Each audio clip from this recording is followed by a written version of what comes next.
Vamos lá. Vamos começar? Já pararam para pensar numa coisa? Dá uma olhada em volta.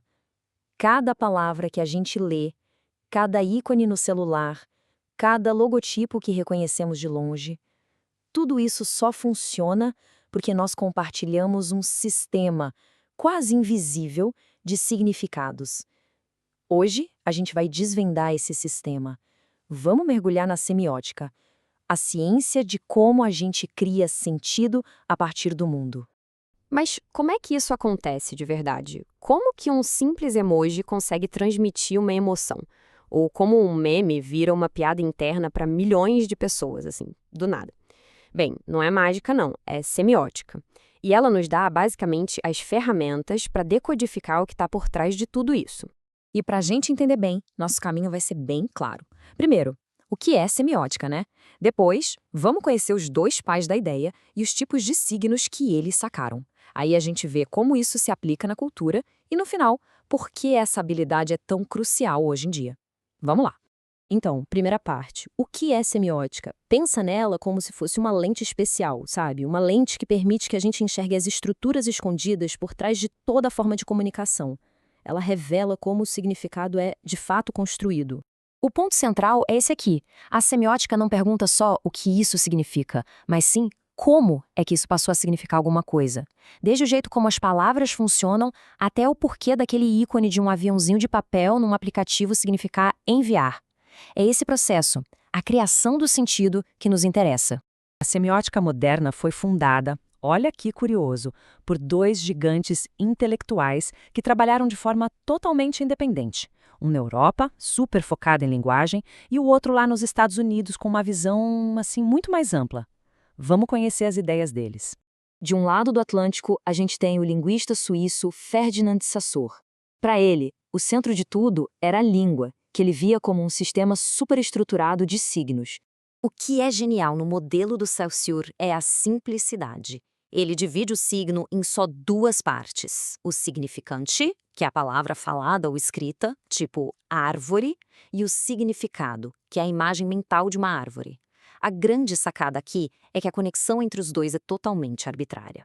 A palavra árvore não tem galhos, não tem folhas, nada. Nós simplesmente concordamos como sociedade que essa sequência de sons representa aquele conceito.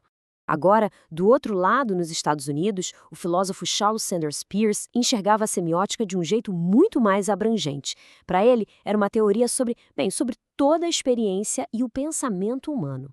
O modelo do Peirce já tem três partes. Temos o representamen, que é a forma do signo, o objeto, que é a coisa a que ele se refere, e o elemento crucial, o interpretante, a ideia que surge na nossa mente. E essa ideia, por sua vez, vira um novo signo, que gera outro pensamento, que gera outro, numa corrente infinita que ele chamou de semiose ilimitada. Basicamente, o pensamento nunca para. Então, para resumir, o ponto crucial é o seguinte: Saussure estava focado na estrutura interna da linguagem, como um sistema fechado, sabe? Já o Peirce estava interessado no processo de interpretação de um modo geral, como a nossa mente cria sentido a partir de qualquer coisa. E para tornar essa ideia mais prática, o Peirce desenvolveu uma classificação de signos que é incrivelmente útil. São três tipos que a gente usa até hoje para analisar praticamente tudo.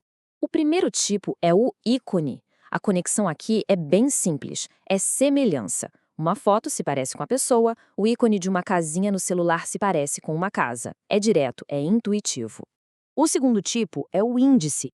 A conexão, nesse caso, é física, uma relação de causa e efeito. Fumaça não se parece com fogo, mas é causada por ele, então ela indica o fogo. Pegadas na areia não são uma foto de uma pessoa, mas indicam que alguém passou por ali. E por último, temos o símbolo. Aqui o significado é totalmente aprendido. É baseado em convenção cultural. As letras nessa tela, os números, a bandeira de um país, nada disso tem um sentido natural. Nós, como sociedade, concordamos sobre o que eles representam. Com essas ferramentas em mãos, outros pensadores pegaram a semiótica e a levaram para analisar a mídia, a ideologia, a cultura de massa, o mundo real mesmo. O pensador francês Roland Barthes deu um passo além. Ele mostrou que os signos funcionam em dois níveis. A denotação é o significado literal, óbvio. Uma rosa é uma flor, ponto. Mas a conotação é toda a rede de significados culturais que a gente associa a ela. Amor, romance, paixão. Barthes dizia que é nesse nível, na conotação, que a ideologia opera, fazendo com que significados que são construídos pareçam naturais, como se sempre tivessem sido assim. E a partir daí, o campo explodiu. Pensadores como Umberto Eco exploraram como a interpretação do público é fundamental para criar o significado.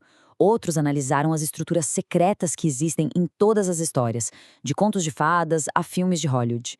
A ideia principal era que a cultura inteira podia ser vista como uma semiosfera, um ecossistema gigante de signos, todos se influenciando. Olha, tudo isso pode até parecer meio teórico, mas as aplicações da semiótica hoje são incrivelmente práticas e estratégicas, viu? Pensa só, a semiótica é a arma secreta da publicidade para construir o valor de uma marca. É essencial no design para criar interfaces que a gente entenda de primeira.